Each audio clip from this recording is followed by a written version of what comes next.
जहन पर जोर देने से भी याद आता नहीं है कि क्या देखते थे।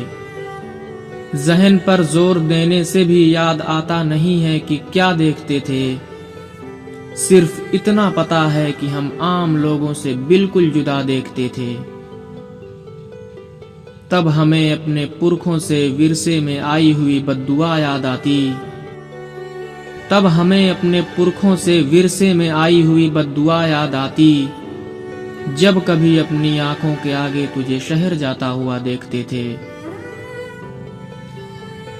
सच बताएं तो तेरी मोहब्बत ने खुद पर तवज्जो दिलाई हमारी।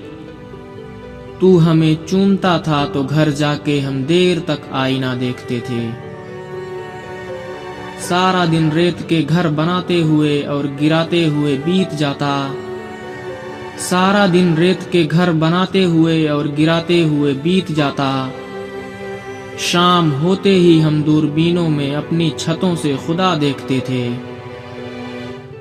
दोस्त किसको पता है कि वक्त उसकी आंखों से फिर किस तरह पेश आया।